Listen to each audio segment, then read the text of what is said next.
So, Corey, I think this makes absolutely no sense, but I guess people are just that weird. So, my ex tells me he won't talk to me again and blocks my number. Days later, he unblocks my number. That sounds kind of ridiculous, but what are your thoughts on that? Well, typically when somebody is doing that, they block you. They're trying to disassociate and they're basically trying to say, I'm moving on with my life and you can't be in my life. Or they want to punish you. They want to make you feel bad, typically bad the same way they do. And then when they unblock you, a couple days have gone by and they're like, I kind of miss her. Be kind of nice to hear from her. And so they unblock you because they kind of soften up and they think maybe, maybe I was a little bit of a dick to her, or she might be thinking maybe I was a little bitch, kind of a bitch to him. And so that's typically what happens. And so they kind of leave the door open, the front porch light on, if you will, and hope that the other person comes back. And so you see that a lot. And so really what it is, it's passive aggressive behavior. It's trying to punish the other person because they pissed you off.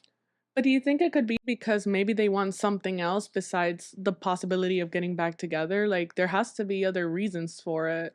Well, typically when people get mad, they do those things. But if it's a toxic relationship and they really do want to move on, they will block you and they will leave you blocked. But in this case, the viewer's saying that they're blocking and then unblocking each Which other. sounds like insecurity. There's a Yeah, lot of exactly. insecurity in They that. do it at first because they're upset and they're hurting and they want to make you hurt back. And so that's why they block you. Because if you're trying to message them and then your message doesn't go through, you're like, oh, they blocked me. What? Because rejection breeds obsession.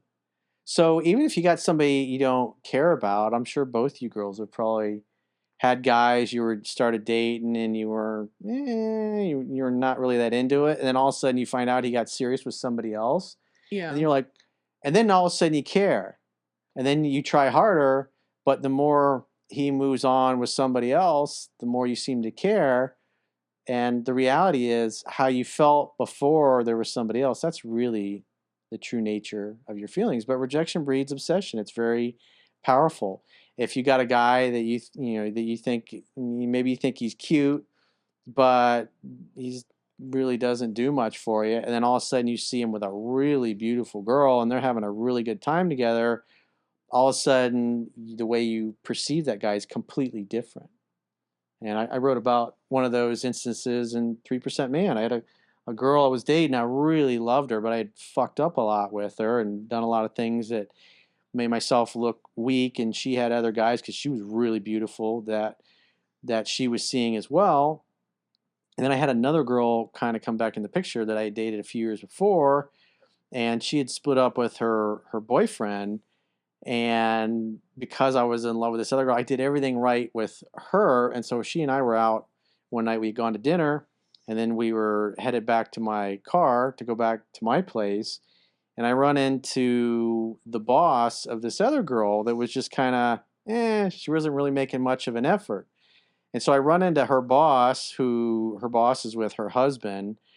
And so I introduced my date and then introduced her to the two. I'm not going to say their names, but because I still know them, they're still friends of mine. But introduced everybody. We talked for a few minutes, and then she would, because I knew them. She was grinning from ear to ear. I could just see the wheels were turning. She's going, "Oh, I can't wait to tell so and so about who I ran into tonight."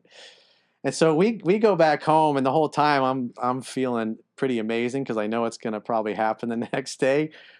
And so I went home with that girl at night, and then the next morning at like 9 a.m., literally 9 o'clock on the dot, I'm driving to my office. And sure enough, I get a call from this other girl, and she's like, "Hey, so I was just calling to see how your night and your evening went." And I started laughing, and because I'm sure as soon as her boss got in, she was like, "You're not gonna believe," or maybe she had told her the night before, "You're not gonna believe who I ran into last night." And so she went out of her way to tell this other girl how hot my date was and how beautiful she was and what a great body she had. And of course, the other girl, her attitude completely changed, did a complete 180. And she's like, well, before you get serious with anybody else that you may be seeing, make sure you consider all of your options and your possibilities. And so she was basically saying, hey, hopefully you pick me. Whereas before she was like, eh. But as soon as she found out I was on a date, and one of her best friends, who was also her boss, went in descriptive detail to tell her exactly what color dress she was wearing and what she looked like and what her personality was. It's like complete attitude change. And so that other girl, she ended up getting back together with her boyfriend, and they ended up getting married and having kids and living happily ever after. And then the other girl I really liked anyways, she and I ended up getting serious after that. And it's the the potentiality of losing me caused her to make the effort to try to win me over, whereas before she felt like she had all the power and the leverage, and she found out she could easily be replaced.